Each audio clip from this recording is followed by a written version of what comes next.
The following is a Fourth Hand production.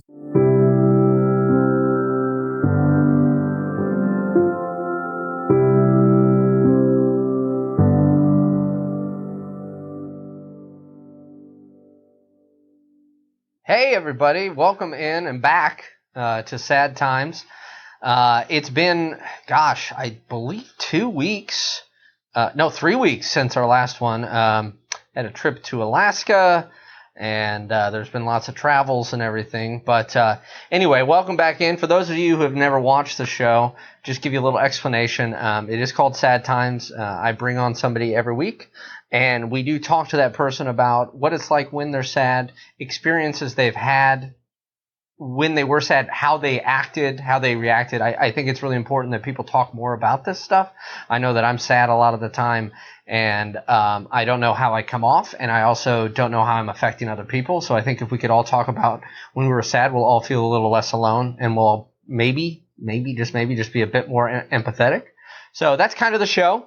Today I'm very excited about my guest. It is the great John Dooley. Hey, John.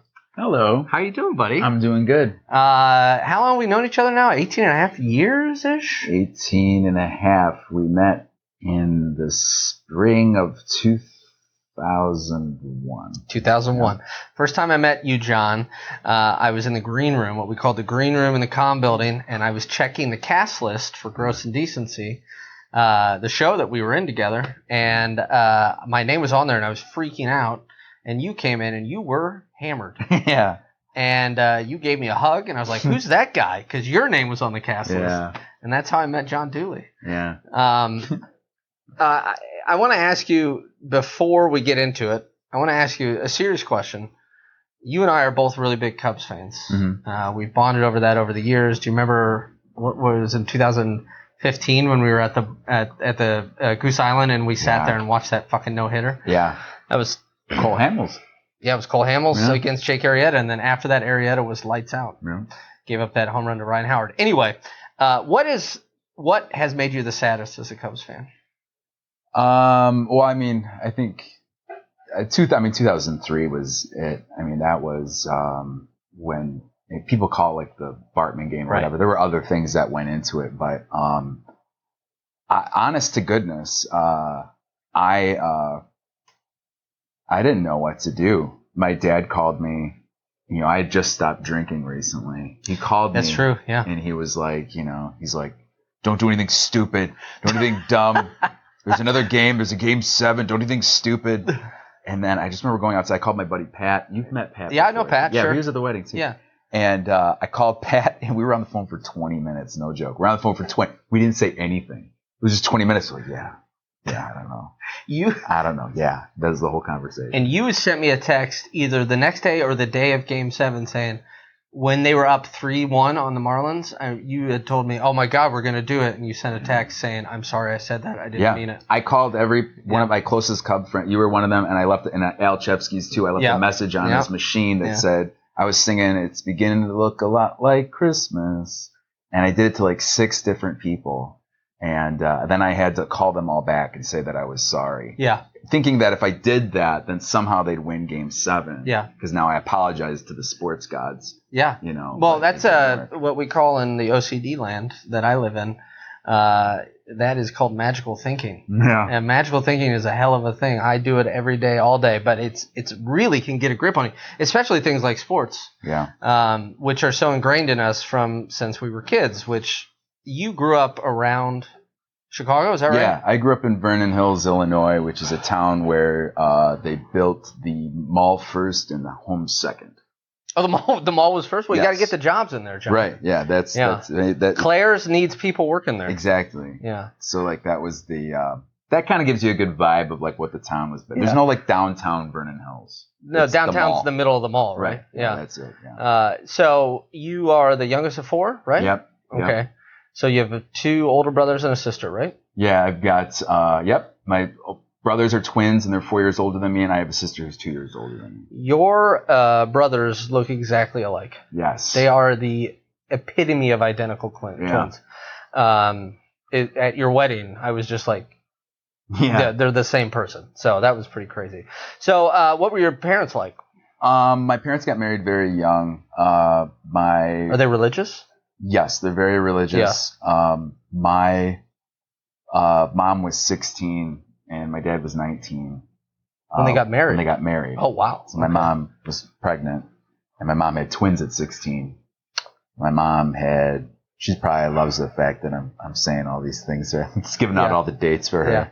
Yeah. It's great. She looks fantastic. She's very young. Yeah. She's, but no, my brothers when she was 16, my sister when she was 19, she had me when she was 21. So there was 4 kids by the time she was 21 years old. Wow. And Jesus. And what was your dad doing for work?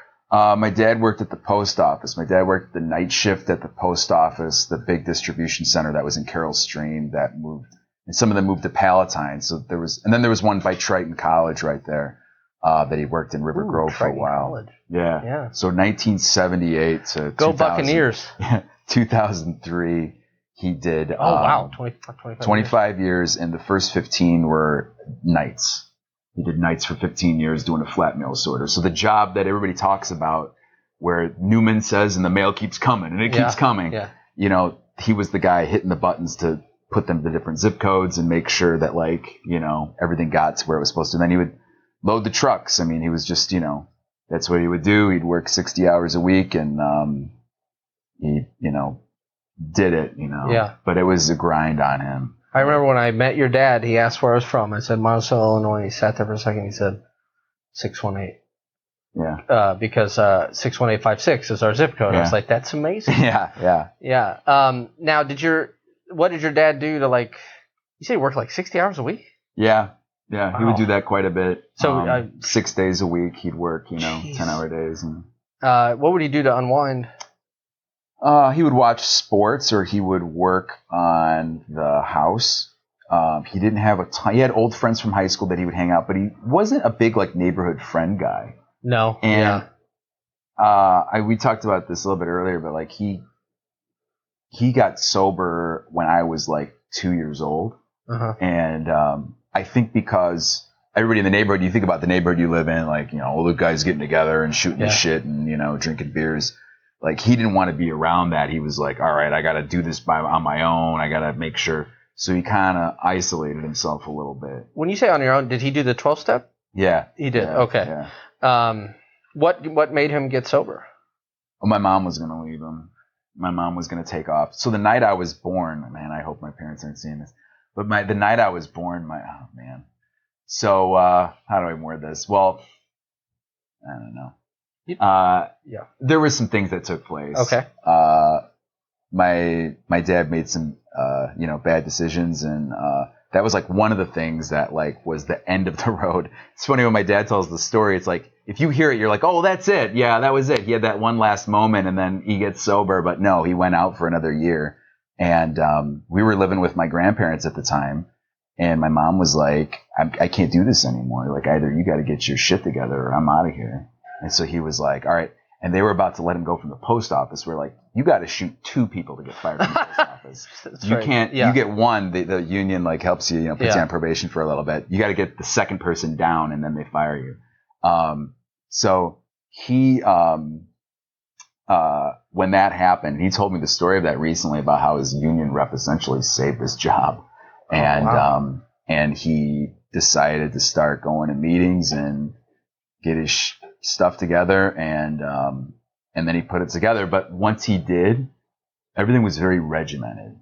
Doing a 12-step program, we'll get to me. We'll get to you, buddy. But some people react different ways to going into it, and some people take it and they find new spirituality, and it's a very open experience for them, and it's very positive. And then there's some people, because there's a regimented way that you can go about it as well.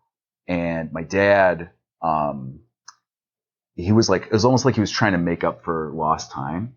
Yeah. And it was you got to follow the rules. You got to do this. You got to do that, make sure. And it was just he was very angry and working the night shift, screwing with his sleep, doing all the work that he was doing. Little kids running around the house. Little kids running around. He's not a kids guy. Yeah. He was just angry for my entire childhood. I mean, my entire childhood. When you say angry, does it mean like he wasn't approachable, or he was yelling, or he was not approachable. So it was like the regular stuff you think about when you got to get a form signed for school or whatever. Like you would never even cross my mind to take a permission slip to my dad. So like if he's at home, well, let's just say your mom's somewhere else and he's at home, you would just wait until your mom got home. Yeah, and the way my brothers got to see a lot more of his alcoholism. So what that means is when he would come home, my brothers would scatter. So if you talk to children of alcoholics, that's a common theme you'll hear.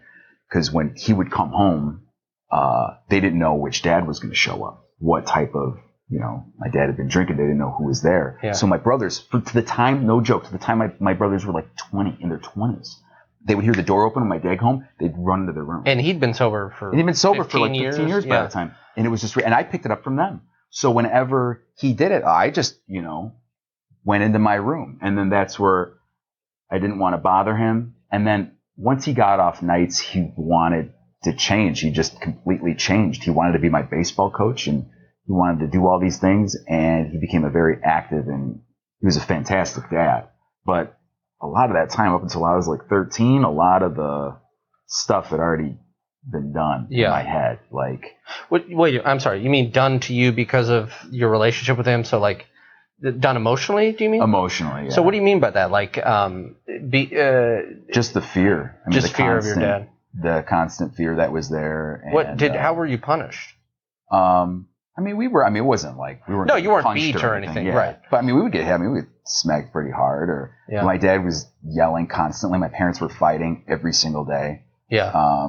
Every day. Every day. I remember that was a constant thing. I remember thinking when I was a kid, when I was 9 years old, like, what was the last day my parents didn't have an argument with? You had that thought when you were 9? Yeah. Yeah. Did you ever think that? Did you ever think it was your fault that they were fighting? That's strange. All right, this is gonna sound really weird. I think they, they really were focused on their own problems growing up. Yeah, well, yeah, because they were growing up too. Yeah, they were growing up also. Yeah. Now I look back and now I kind of feel like a dick for like how I reacted to it when I was a teenager. I'm like, man, like you remember me when you almost remember me when I was 19. I mean, could you imagine me being a dad at 19? Fuck no. Yeah. So. Michael Cole says, boy, it's great to hear Dooley's voice. Oh, hell yeah, it is, isn't it? That's good. Hey, Mike Cole. Hey, Mike. And Parks and Rec 90 says, hello. Hello. Hey, I know you. Okay, so, shoot, what were you saying? Oh, I knew you around 19. Yeah. I'm not prepared. We're going to tell some stories about that in a minute, but, so... if I had a kid when I was 19, or fathered a kid that was born when I was 19, that kid would be 18 right now, which is insane. Because I can barely put my pants on in the morning, and I can't keep after a kid. Yeah. You know what I mean? I just can't. You should have seen me trying to put up these light poles. It was just a mess. You'll find a way, though. Like, that's the weird thing. Yeah, because it's necessity. Like, yeah, it's like that, or there is no other choice, right? Yeah. So your parents fought a lot, but it was mainly based on your dad and finances and two ships passing in the night. Think about it. When one's wearing, there's maybe some people watching us where they're in a relationship where one person works mainly during the day and one person works mainly at night. Mm-hmm. And communication breakdown happens all the time. Like, why didn't you pick up this person from practice, or blah, blah, blah, or why didn't you pick up the groceries? You said we talked about it 3 days ago, the last time we saw each other. Yeah. Because there are two ships passing in the night. So it was just a lot of like, so your mom was working days? Yeah, my mom was working during the day. Wow. Yeah. And so she was essentially putting in the same amount of time during the week, like 50 to 60 hours. Who took care of you guys? So by the time I was like 5, we were done with the babysitter thing. They shoved me into kindergarten when I was 4. That was back in the day when you could do something like that. Yeah, my sister went in at 4. Because she's special. They interviewed me and they were like, what makes him different? And my dad's like, he knows all 50 states and capitals. I bet you that's true. You don't know any 4-year-olds who know that. And they're like, all right, well, we'll put him in this low class. And it was like 10 kids. And they only took 3 of those kids out of the 10 of us and put us in first grade. And they put the rest in what was called the transitional first grade. And so I then went to first grade. And one of my first memories of being like really getting into sadness was I got there the first day. I didn't know what to do. And I asked this kid, like, what are we supposed to do? And he said, you're supposed to get a worksheet. What are you, dumb or something? Like, and this is a kid when I was, and I'm like 5 years old at the time. And I was like, I don't know. And I realized that I was like in the grade above. They were all working on stuff that they had learned in their kindergarten class, which was not going on in my kindergarten class. I vividly remember this. Yeah. And I was, from that moment, Kevin, I was behind. I had been behind in school from kindergarten till the time I flipping graduated high school. I was always just a little bit behind. And do you think that was stemming from that one remark, or were you actually behind? I was actually behind. I should not have been put into kindergarten when I was 4 years old. But you knew all the states and capitals. I did, right. And I don't even know all the fucking capitals. I was an idiot savant. And I've had things, we've linked on this. You know, I have certain things that I obsessed on when I was younger. Yeah. And then I just memorized those items. And we're very similar in that way. You've done it really well, like obscenely well with sports. I used to like read entertainment almanacs like for hours, because I would just be sitting in my room and I'd feel all gloomy, and I just wanted to. It was like 9, and I was like, "What's the point of all this shit?" Ooh, a People almanac, okay, and so that's how I learned about the Oscars and all that stuff. It was a way to escape into that. The tangible thing about facts is they're not going to move on you. You know what I mean? So I think that you get that too. So you're at home and you're learning all these things. Like just earlier tonight, you mentioned Tom Pagnazzi. The old Cardinals catcher. I bet Mike Cole knows who that is. Oh, yeah. And you remember things like that. But do you think that you did that as a way to kind of fight off like your own alienation, sadness, and things like that? So the big turning point for me in sports was Christmas 1986. My dad got a Super Bowl book that went through the entire Bears 1985 season. Yeah. And it had all the summaries of all the games, and then it showed all the teams in there, and it showed the whole box scores and of all the games that year, and then it showed like the league leaders. I have it somewhere at my house. That thing is like torn up. I just dissected that thing and would, based on the pictures in the book, because I wasn't proficient enough to read a book that was meant for like people in their 20s. Yeah. I would create stories based on the pictures that were there. And I would create my own season, and the box scores would help tell a story of what went on. So you create it with the actual numbers there that you could take out of there. Is that how you remember all those numbers from that season? Oh, yeah. And so everything, and I actually, honestly, if we sat down, and we've got more important things to talk about, but if we wanted to, I could tell you the result of every Bears game since 1984. I could tell you the order the schedule happened. I could tell you who won, who lost. Every year? Every single year. I could tell you every single NFL playoff game since 1957, every champion still. And this is even after being married and having kids. I beat it into my brain so much that it didn't go anywhere. Like, man, it's still there. You had to be sad as fuck, man. Yeah, I was. Didn't know that? You know, like Frank Gifford NFL times? Oh, yeah. Oh, sure. Yeah. Yeah, not just Kathy Lee kids. No, no. He used to play for the Giants, right? New York Football Giants. 1956, they beat the Bears. At Wrigley? Nope. In New York. Yankee Stadium. Yankee Stadium. Okay. So, as much go down there. There we go. So, do you think that, did you feel a kindred thing with your siblings, or did you feel ostracized from them too? I was different. I remember growing up and telling people that my brothers and my sister felt more like cousins than they did like a brother and a sister. I was kind of on my own. They weren't sports fanatics. Yeah. I could tell from a young age that I was different than they were. Like, how'd that make you feel then? Different. I mean, I had the same interests that my dad had, which they didn't have, which I think that kind of was that a way you could bond a little bit. Yes, for me and my dad, it was definitely. Yeah. But my dad was also a big sci-fi guy, and so he could bond with that with my brothers. Yeah. And so I had the sports with my dad. My dad had the sci-fi. Like, it was like we went to every Star Trek opener since Wrath of Khan. Like, I was being dragged to Wrath of Khan when I was like fucking, I don't know, 4 years old, whenever the hell it came out. We're going to Wrath of Khan. Like the only 4-year-old in the whole theater. And so every Star Trek opening, every new sci-fi movie, big one that came out, that was their thing with him. And then with me, it was sports. So when you were talking about your dad not being approachable, I had a similar thing with my dad. It wasn't so much angry, just kind of aloof. And not in a mean way or anything. He's just scary. Right? He's a big guy. I was a little kid. He yelled a lot too. And I'm not saying this in a bad way. He was just scary. And I didn't know how to approach him either. And the one way I could talk to him was about baseball. And it was about I remember asking him for batting gloves, and he said, Ernie Banks didn't have any batting gloves. And he won that argument because I was like, oh, that's a good point, Dad. Yeah. So did you feel really sad that you couldn't talk to your dad about anything but maybe sports and I guess Star Trek?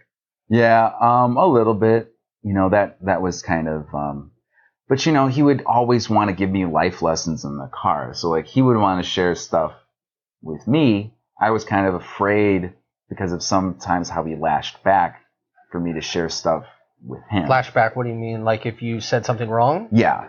There was just an angry, and then like I said, a lot of it changed when he went off the night shift. I don't even think he realized, and my mom tells me this to this day, that I don't think he realized the effect that had on his body. He just, some people can do it and some people can't. Yeah. And he just, even if he was, quote, sleeping, he just wasn't getting it right. His body was off. Yeah. And you were raised in a pretty religious household? Yep. So it was church every Sunday. I may have missed one Sunday the first 18 years of my life. Every Sunday? Every Sunday. And what kind of church? And every holy holiday, every holy day. Yeah. So if that's, Holy Thursday, Good Friday. Monday, Thursday, Good Friday. Yeah. Palm Sunday. Well, Palm Sunday is Sunday.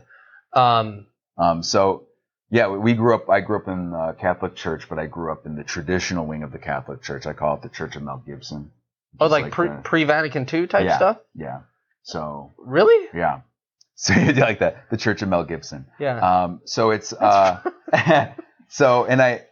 was so the pre-changes that happened in the 60s. My grandfather was a very paranoid man, great guy, but he didn't like the changes that came through when they said you're going to do the Mass now in English. And there was still a subset of people that wanted to, go to the Mass in Latin. And so they found this little group in Lake Zurich was one of the few. They did a poll in 1984, and they asked, there was a Catholic census that went out. I got to find this article, but I believe in 1984, in the entire United States, there was only 20,000 people going to Latin services. So when I was going there in 84, I was one of 20,000. Very, very, very small group. And just now today, and this is less than it was, in the world, there's over 1 billion Catholics. Now, I know we're just talking about U.S., but still. Right, but 20,000 traditional Catholics were in. No, what I'm saying is such a small. Oh, right. Smallest percentage of that. Mm-hmm. And so we were kind of ostracized as a group. So we had this small thing, and the church we went to wasn't even a part of the archdiocese. So it was on its own thing. So. Wait, I'm sorry. So did it not come down from the Pope? No, it was we had an ordained priest. So he had been ordained through an order that was, I believe, I forget which society it was through. There's different societies so it was legit. Okay. So it was a legit operation. But we had a priest who was born in Ireland, Father Quinn, and he was our guy. He was a great priest. And I never talk about it. Some people talk about their religious background, and sometimes it comes out in a negative way, or did this thing. There were a lot of really positive aspects that came from being raised in community. That environment. Yep. There was a sense of contemplativeness that took place that is a part of my faith to this day, because it is, imagine singing and the outward emotion that you get from the church. Think of that and then just take all of that away, and that was our church. It was like if you just printed out the words on the page and then you just said the words with occasional chants because it's Latin. Yeah. And that's what it was. And it was and the Latin Mass is a very beautiful Mass, but you would occasionally see, this was not a theory, but there were people from the Opus Dei orders and different areas that would come to our service as well. And my parents, they still go to the Latin service. My sister Angela and her husband, they still go to the Latin service as well. Same church? They were going to the one over in Lake Zurich, but now they go to one that's in Volo by the Auto Museum. Oh, I love Volo. But my parents go to the one in the city, so they drive from Mundelein all the way down. So how long of a drive is that? It's really early Sunday morning. So that was another thing about my dad. My dad was we'd always go to the early service, and I used to wonder about it, and but it was essentially so that my dad could go to the early service, get out of the way, we can get home and watch the Ditka show. So the Mike Ditka show from 1983 to 1992. Okay, and then watch the the Bears. The Bears would play at noon. Yeah. Back then, that's how it used to be in America. Yeah. What would happen if you spoke in church when you weren't supposed to? Oh, yeah. I mean, I would get smacked. Yeah. Yeah. And so it was like, was it like mom, dad, 4 kids just in a line? Yeah, I mean, they would separate us, but I mean, we were extremely well behaved. They got us in order from a very young age. Yeah. So whenever we went out, people, my parents used to always, it was a sense of pride for them that, we always behaved. We didn't tell them we were behaving because we were scared shitless. Yeah. Like, we were scared of you guys because you were just, Even your mom? Oh, yeah. Yeah. Shit. Oh, okay. Right. I love my parents. I'm going to keep saying that over and over again. Of course. They're fantastic. I know. They, as you mentioned, they were learning they're human at the beings. time. Yeah, they were. Let's say when you were 10, your mom was 6 years younger than me. That's just insane to me. Yeah. That's crazy. So we kind of have talked about it a little bit. So I guess I'm going to kind of flash forward a little bit. Yeah, sure. So we met in college, and I made the point that when I met you, it was a Saturday afternoon, I think, maybe 1, and you came wandering into that green room, and I think you had a beverage in your hand. Yeah. And you were hammered. Yeah. And then obviously I was in that show with you, with Mike Cole, with Nick, with 5 other guys, Damon, 4 other guys, and it was the best show I've still ever been in, called Gross Indecency. My sister and my mom saw it twice, and my sister was like, "What the hell was that?" It's about Oscar Wilde. Anyway, we ended up, for the next couple of years, spending a shit ton of time together. We got drunk a lot. A quick story I'll tell is I had been gone for Thanksgiving. You basically kind of lived at Damon and I's house. Yeah. And I came back, and you're sitting on the couch, and I walked by you, and I just went in to pee. And I'm peeing, and I look over, and I see my pillowcase is hanging over the shower. And I finished peeing, and I walked out, and I go, "John, why is my pillowcase hanging over the shower?" And you sat there, and you went, "Yeah, puked in your bed." And I was like, "Oh, man." And I started to kind of get mad, and you go, "Hey, you want to get drunk?" And I was like, "Yeah." So we just got fucking hammered, right? That's kind of what we did. Yeah. When you have made reference to 12-step and stuff, and are you still active in that? Okay, so when did you... This is such a cliche question. Actually, let me start with this. Do you ever think you were drinking to escape something, or did you just get addicted to it? No, I was drinking to escape something. I hated who I was. I hated who I was. When I was in high school, and I would wash my face, I had a really bad acne. Mm-hmm. And so we had these mirrors that you could close, and I would close the mirrors so I wouldn't have to look at myself when I was washing my face in the morning. Really? Yeah. I was very overweight as a kid, like from 2nd grade till about 6th grade. Okay. I was one of the biggest kids in my school. Mm-hmm. And that's not a good time to be the big kid, is in those years. Yeah. And that kind of had, I just never put it together. I felt like there was, and Bill Kincaid and I used to talk about this. I used to joke about it with them. Like, I feel like there was a day of class that like I missed on like how to behave in social situations. Like, I must have missed that day. Yeah. Like, what the hell? What's an example like where you would just be awkward? Conversations with women, like obviously, or, I was always trying so hard to be something I wasn't, that I never was. Mm-hmm. And theater gave me an outlet starting my junior year of high school. And I had done plays before that, but mm-hmm. theater, my junior year of high school, gave me an outlet. Mm-hmm. And that kind of stemmed the tide a little bit. But I still was struggling a little bit. And then that summer when I drank for the first time, like really drank, mm-hmm. It was like the first thing where I was like, wow, I can finally be me. It was like the mask was finally off. I spent such a long period of time wearing the mask. Mm-hmm. Whenever I would go to school, I was trying to be someone that I wasn't. And with alcohol, I could just be the person that I just wanted to be. Was it that you felt your inhibitions were gone? I mean, that's obviously what happens with alcohol, or you just felt more confident in yourself? More confident, more comfortable, a part of something. There was some... Did you feel you could talk to people easier? Yeah. It wasn't an awkward thing. It wasn't the thing where, when you drank, it's like you were at the day where you learned how to behave. Yeah. And you felt like, I can have a conversation with this person. Yeah. Was there a big relief in that? There was. And I remember I went through a bad breakup my senior year of high school, and my buddy, we were going to go to a party. It was some school sanctioned party, and he mentions to me, and I wasn't a huge drinker yet at the time. But he mentioned to me, he goes, hey, maybe we can have some beers before we go to the party. And I was like, oh my God, that is the best idea. Like, it hadn't computed in my head yet, but that was the first moment I said, this will solve it. Like, okay, we'll do this. That will take care of the pain. I will be fine once we do And that this. became a refrain, this will solve it? Yeah. Like, and often it was alcohol that would solve it? Oh, yeah. Because you never, I never remember you doing anything else, just really drinking. Yeah, I dabbled in, that's because I could never do the weed and beer thing. I'd always throw up. Yeah. And then, or then when I would just do weed, I would get really paranoid, which was kind of fun for other people, but not for me.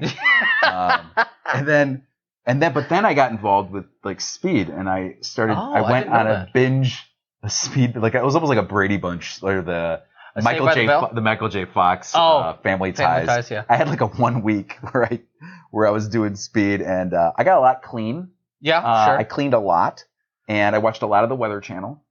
Wait, the Weather Channel. Smooth jazz when you're coming down, when you're kind of coming down. Oh, okay. And on the previous episode with Mike, he mentioned kind of the effect. It's not the same as cocaine because I did dabble in cocaine as well. Okay. When you're coming down from those, from either coke or from speed, there's this like hollow feeling that comes in. And for a little bit, it's actually okay. Like if you're having a couple smokes, you put on some smooth jazz on the Weather Channel in the background, watch some Mr. Rogers, it's actually okay. Yeah. After that, it's not okay. It's very, very bad. It's very bad. And how long does that last? Oh, it can last hours. Yeah. It can last a long time. How would you try to stem that? I would try to get to sleep, but that was the thing. I didn't have other. That was when I drinking. I wish that was an option as well. Yeah. But I didn't. I didn't have. That's when I wished I was smoking weed because that would have helped cope with it. Yeah. But that really screwed me up, and then I crashed, and then that was it. And then like I learned my lesson from that, which is weird that I could learn my lesson from that, but and then not do it again, Yeah. but then not learn my lessons from like drinking. Well, were you not having the consequences from drinking the same type of consequences that was producing? Yeah. Well, no, probably I was. Yeah. But you were just able to ignore them more? Yeah. Yeah. I knew I had a problem when I was like 18. Really? My second year in Carbondale, I was aware that I was like, yeah, this is a problem. But did you think I should stop, or you're just like, well, I just need to cut down a little bit. Like I just gotta like get my. Weren't you saying to me earlier, like, if I just do this today, that'll solve it? Yeah. If I just get through this today, if I just do this today, we'll just get through this today. We'll deal with everything tomorrow, and that'll be it. That'll be good. And then the problem is you wake up the next day and there's more problems following you than what was there the previous day. I remember, I guess I bring up that when I was 18, 19 years old, because I remember it was the first time my second year of college was when I was searching through, people do this. Like, this is not like if you do this, you have a drinking problem, but it was probably like a good indicator. Yeah. Like it was like I was regularly searching through my couch cushions and other people's couch cushions, so I could go to the liquor store and get a 40 on like a Tuesday. Sure. Like that was like, someone should have been like, hey, maybe slow down a little bit, but I just kind of hit the accelerator. Did you? It just made me think of Cat on a Hot Tin Roof. There's a line, and I'm going to butcher it, where Brick says, "I drink until I feel that switch." Was that ever anything? Was that your experience, or was it more like you drank until you felt like yourself? So, drinking was always. I like the idea of checking out. I like the idea of being like, we're done here. We're done. We're done, and we're off. We're sailing. Yeah. It's the concept of sailing we used to talk about. We're going to set sail. That's right, buddy. So, we're going to set sail. Yeah. And we're not coming back here.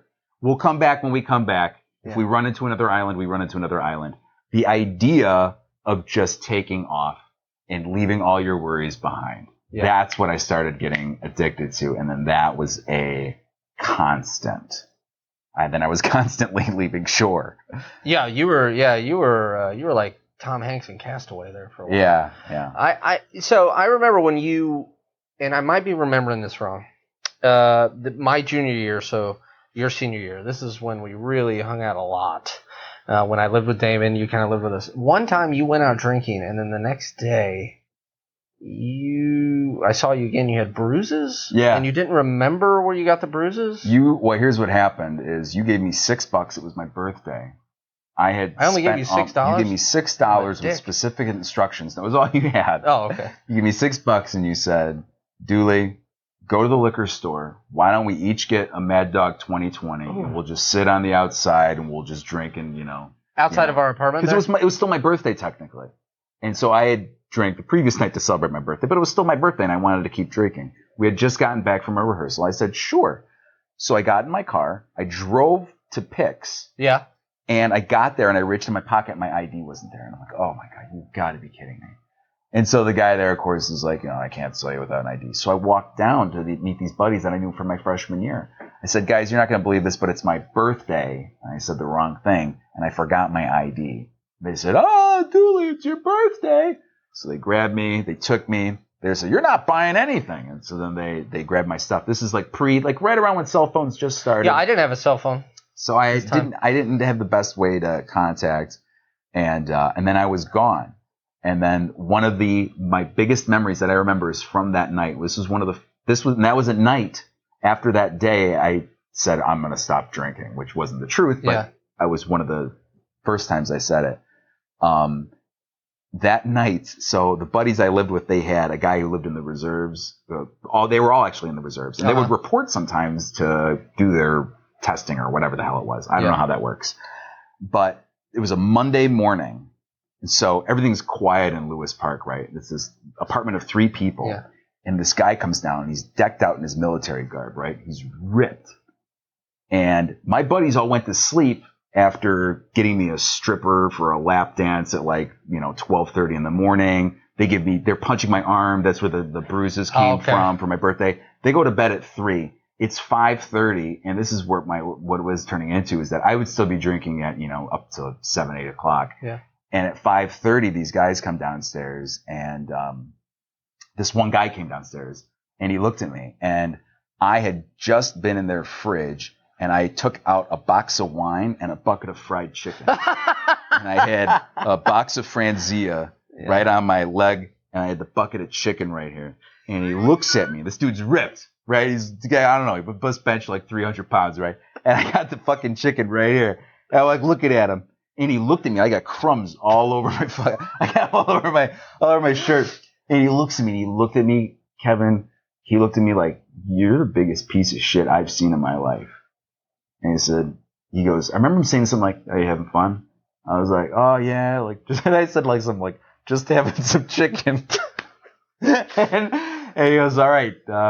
See you later." And then he left. And I remember thinking man, I'm a piece of shit.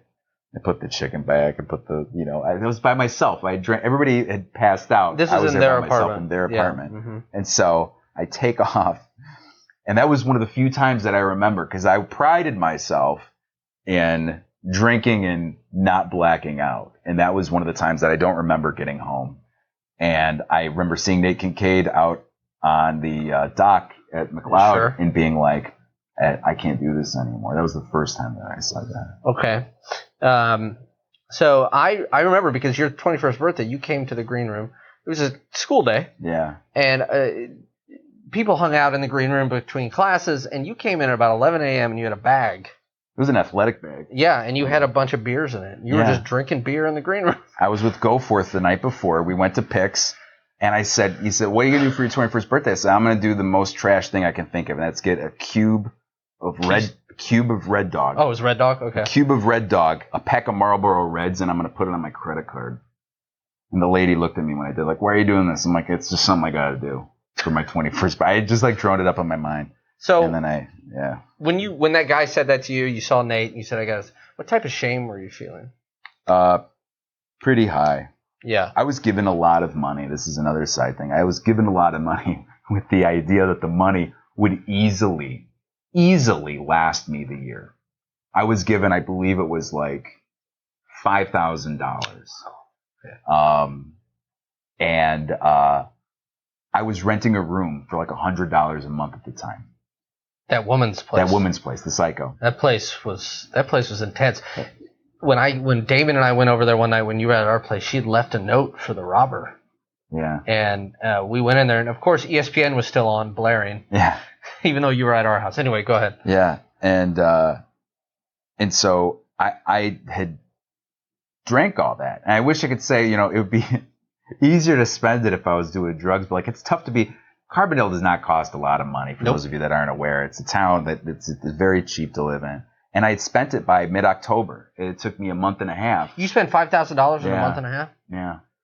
And I was out and I had no money. So that day I remember going to the ATM. There's no money. I got bruises all over my body. I was supposed to meet someone for lunch.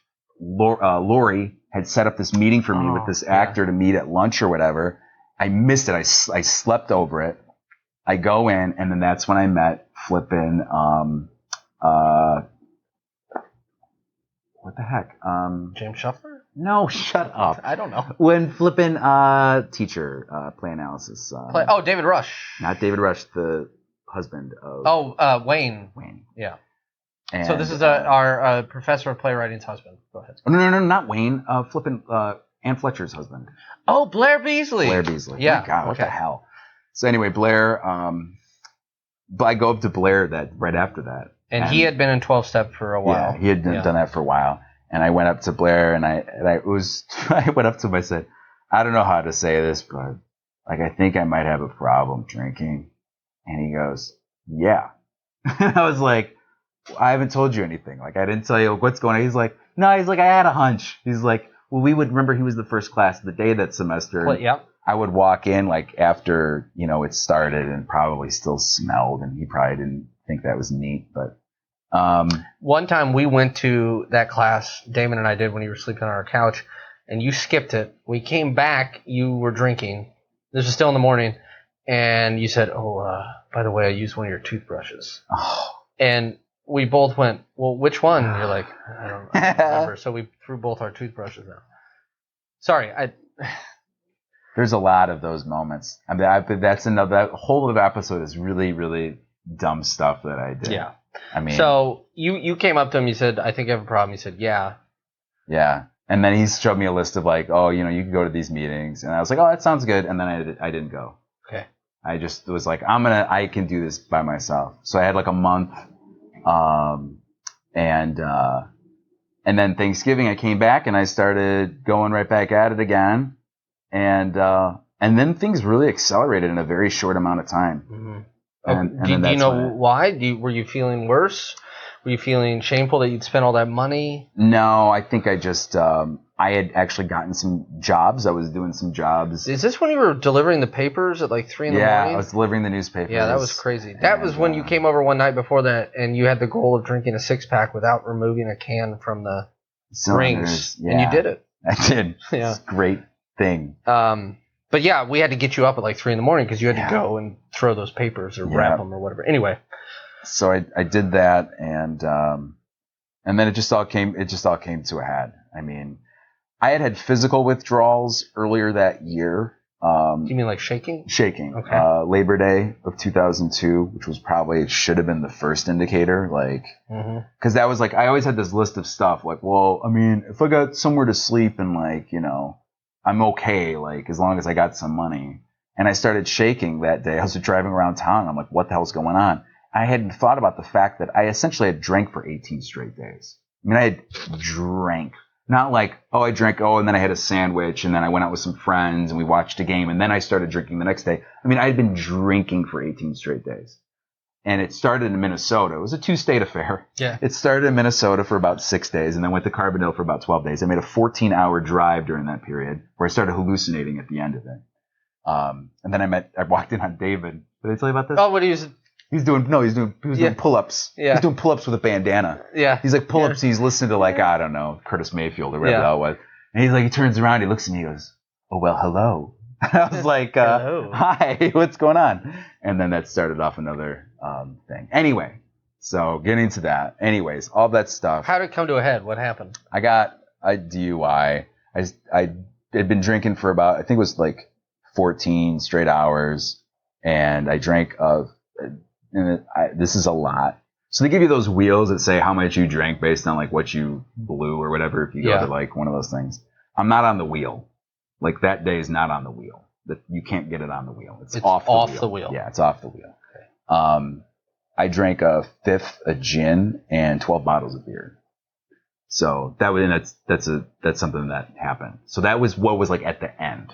Like at the end, that's how much I could take in. Now, it was over a long period of time. It's like I did it in 4 hours, but still, over a 14-hour span. I drove in a hailstorm and rear-ended a guy at like the busiest intersection in town, and the guy came up to me. I was like, license and registration, and I was like, I literally had an empty bottle of gin in the passenger seat. It was like sitting there. I looked at him. He's shining the light, and I'm like, do you see that? Like, there's an empty bottle of gin. Like, just let's not do this. Just get me out of here. Like, this is a waste. Was there of a time. relief at all? The second they clicked the cuffs, I was done. And I know that sounds like the weirdest fucking thing in the world. Like, you're 22 years old. Like, how could you at 22, you went through a DUI, and then, like, you got, how dramatic, like, and then you're just done with drinking? I can't explain it to anybody. I just knew the second I heard the click of the cuffs, a thought came through my head. I'm not doing this anymore. No, actually, that wasn't the thought. The thought was, yeah, it's over.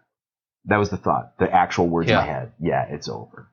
Like, was there relief in thinking that? A little bit, but then you wonder if you can actually do it. I remember because you got your DUI, and then I remember a week or two later, you were over, and you said, I remember you saying to Damon, do you think I could drink again?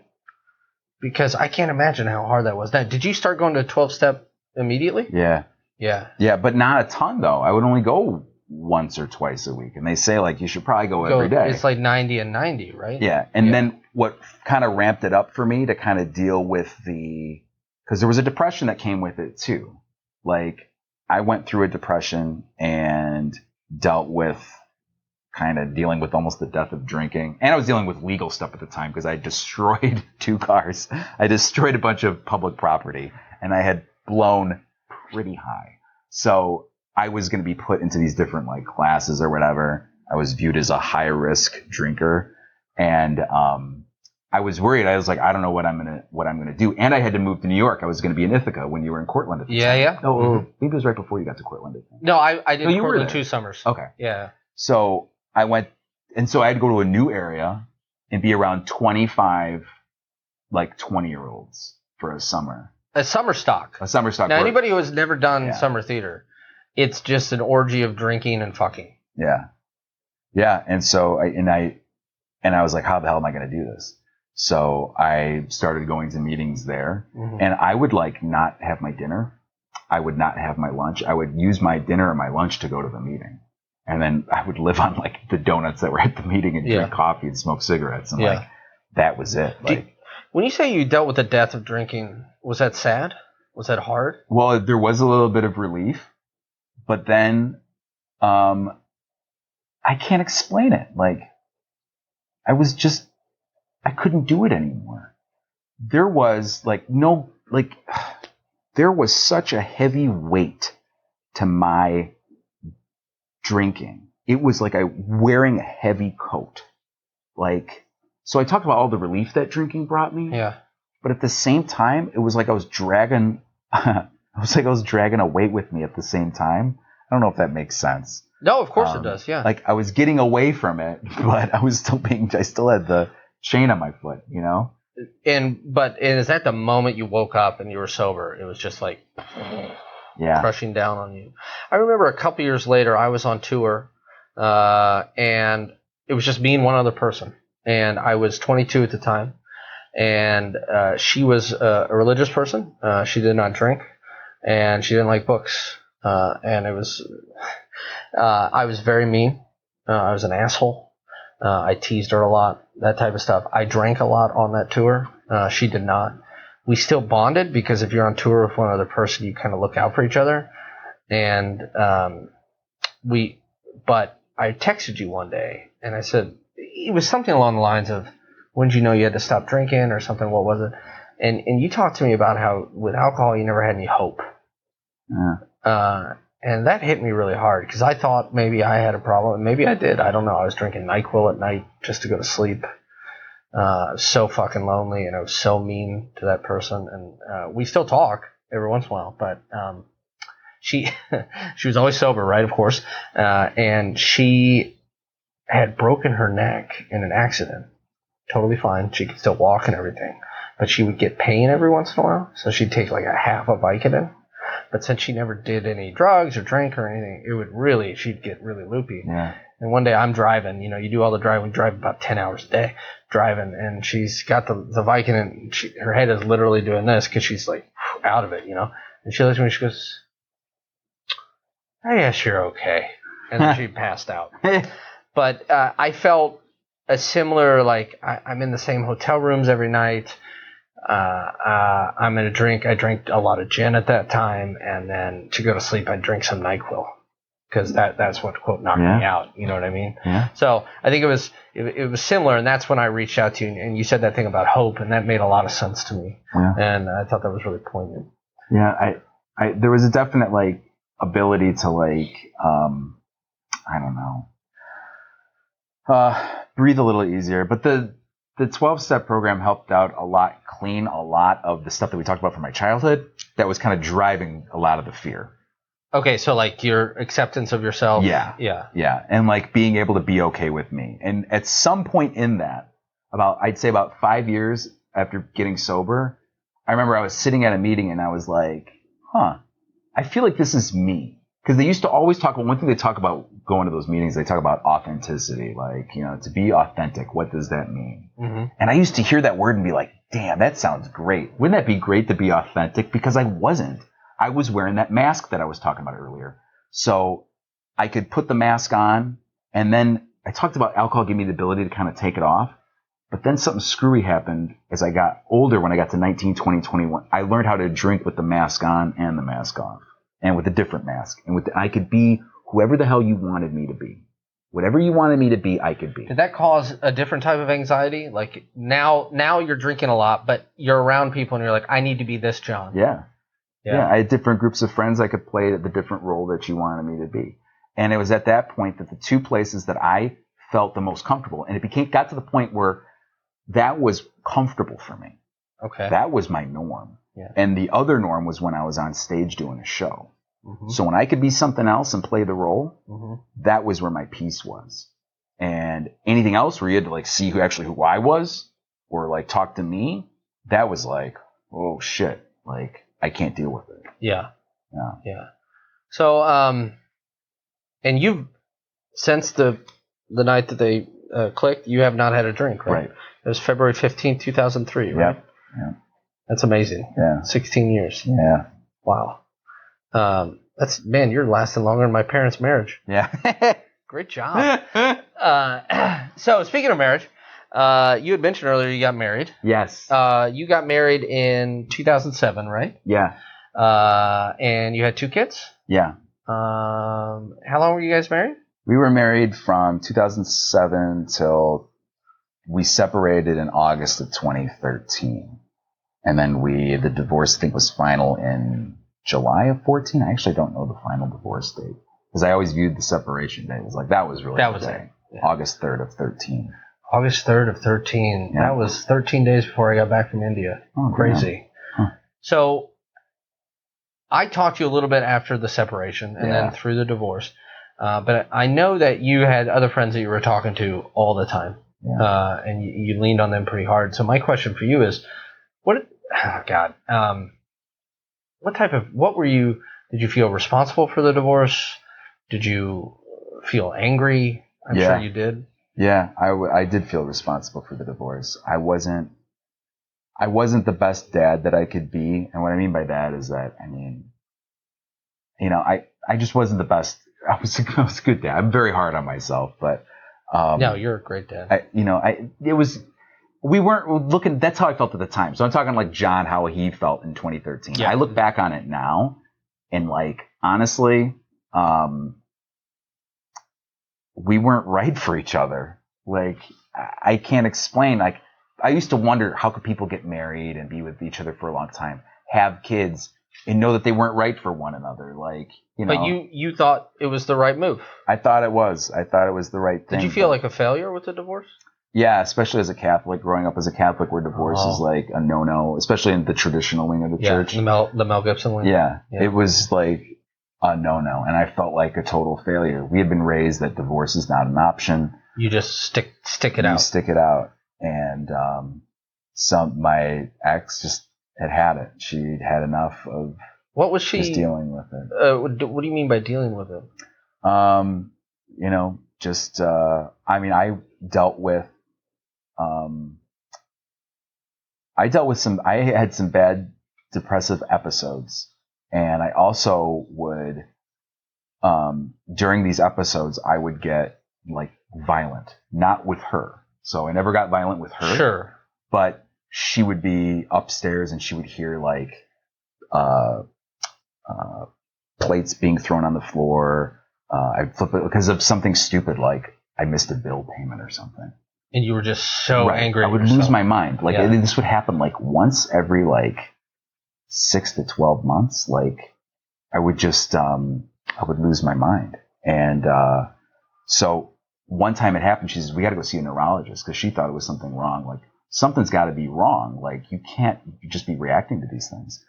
And so they sent me to we went to Northwestern and we did a couple tests or whatnot. And that was kind of the start of like the process of like going through like almost like a mental rehab, dealing with some things that were kind of going on in my head. And then after a while, it was just we started to become more distant. Yeah. And the last couple of years, it was just very, very distant. Couple years, wow. Yeah. Did you go on any medication for depression? Yeah, I went on Lamictal because I actually had some simple partial seizures that I was dealing with. So I remember almost like that. a tic. Yeah. And then citalopram, which is a generic of another brand name. I can't remember what it was. Was it of an SSRI? Yeah, I can't remember. Okay. And I eventually, I'm no longer on those medications. I don't know what happened. I should probably go back. I don't have the tic like I used to have. I don't have, and I've been on and off depression medications for like the last 6 or 7 years. And it's been mainly with the citalopram. Why do you go off it? Things get better, or I would lose a job and I didn't have insurance and I had no way to get it. Exactly. And then I would get used to it. That fucked up? Oh, I would find ways to cope also without it. And my depression's very seasonally impacted. Meaning like once it gets to fall, I have like a couple weeks where like I'm not okay. And so it's every driven fall? by that every fall. I used to wonder, my birthday's October 22nd. I used to wonder when I had so many bad memories around my birthday. And then like 2 years ago, I was like, oh shit, you're getting depressed every flipping, the days are getting shorter right around your birthday. That's why it's such a negative memory. It's almost for the you. same thing as what you were saying about your dad working nights. And like, even if you're saying to your body, this is what's happening, I'm going to sleep now, your body's like, nope. Yeah. And when the days change like that, that's real. Like I was just in Alaska and I was talking to some people who are there year round, and in December it's 22 hours of darkness a day. Oof. And the sun never even really comes out. It's light for a couple hours, but you don't see the sun. Yeah. And this guy had done it for 2 years. He didn't know about the lamps. Yeah. So, so you go on and off. So I've been on it, June 23rd actually was 2000 was the first time I ever went on meds. It was Paxil. And I went on and off it in the 2000s mainly because I had no insurance. I had these genital warts. There it is. There it is. Yes. Genital warts. And Aldera is the name of the cream, and you're supposed to put it on 3 nights a week when you go to sleep, and then you have to wash it off in the morning because it's an acid and it's eating away at the wart. The problem was I was an actor. Yeah. I had no insurance. I was making $150 a week, and it was $200 some to fill it every time because I had no insurance. And so I would ration it, which you're not supposed to do because then it doesn't work because you have to do it repeatedly. And that's why I got a little frustrated a moment ago, because it just makes me insane that there are people who cannot get the proper medications just because maybe they don't have the right job or whatever. And I don't mean to go off on a thing, but do you find that I don't feel shame anymore about having been on medication or being currently on medication? Do you feel any shame about it? No, I don't. It's been a huge part of my I was open about it in my recovery too. When I would talk with people, I'd be like, yeah, I see a therapist. And on top of these meetings, I see a therapist. Yeah. I'm on a medication. I have to do all these things to stay okay. It's like whatever it takes to make sure that like I'm all right, like that I'm decent. And that's not even a guarantee that things are going to be great. Yeah. It just means that it's not going to be total shit. Yeah, you know? Exactly. And recently, like, so I'm right now, currently I'm not on a medication, which is not the norm, I'd say. And I don't know what happened this time. I don't know why, but and this is going to sound like I'm going to be like one of those nature people. Like I took these vitamins and my life changed. Yeah. No, I did find some vitamin B vitamins and, I took these things and I take these supplements or whatever, and I've been doing a lot, but that's what's helping me right now. Yeah. But I'm always aware, that I can always sink back into it. And that if that happens, you know, I know who to contact to, you know, get myself. Do you still have a therapist? No, not currently. Yeah. I don't have one right now. My jobs moved a couple times. Yeah. They were by my jobs and I'm no longer working those areas. So. Sure. I don't have anybody currently, but I still go to the meetings, and the meetings help a lot with like talking about issues and stuff like that. Oh yeah. And then I think before we came on, you were talking about how you'll hear other people's stories, and that kind of helps you. In all that I've read about 12-step, whether it be fiction or history or nonfiction about it, it's amazing the power of hearing other people's stories and how that helps you, one, understand your own story, two, look at it totally differently. I still remember going back to Blair. He passed away not long after we left college, but he had I remember his truck had a sticker on it that said "Easy Does It." Yeah. Yeah. Good man, Blair. I think we're out of time. That's quick. That was quick, even though it's seriously 192 degrees in here. It's really fucking hot. This is my apartment, where, as you see, anybody who's watched the show before, thanks, Kelly. Just kidding. We're in a new space. This is my apartment here in Chicago, and thanks for watching, John. Yay. You're my dear friend. Thank you so much for coming on. Thank you for being so open and honest. You know, he came. Where'd you come from? Lake Zurich today? I was in Lake Zurich today. Oh my god! I don't even know where that is. I'm just gonna go ahead and say West Burbs. Oh, West Burbs. Okay. Northwest. It's like. Oh, is that up by like 45. Barrington? Or is it it is that. Not too far from there. Yeah, that's where my grandparents used to live. Then they moved to Cary. Oh. Yeah. Anyway, nobody wants to hear that. So, we have a Facebook group. What's the link to that? Just search Sad Times. Okay. Facebook. Thank you, Brent. A group and a page. Yes, a group. I didn't know those were different things. Okay, so we have a group and a page. So if you search Sad Times on Facebook, you can go ahead and join there. We are putting up old episodes on there. There's going to be some other Sad Times stuff coming, not just this Twitch show. So kind of pay attention to that, because we're going to do some other stuff with that. Obviously, next Thursday is July 4th, so we're not going to be here because America. But hopefully our next show will be July the 11th. It might be a remote show, but I'll keep you updated on that. Thank you so much. And just remember, at least I try to remember, I'm not alone in the pain and shit that I feel sometimes, and neither is anybody else. And I hope that you took some solace in the show. And John, thank you again so much for coming on and sharing. No Bye. problem. Bye.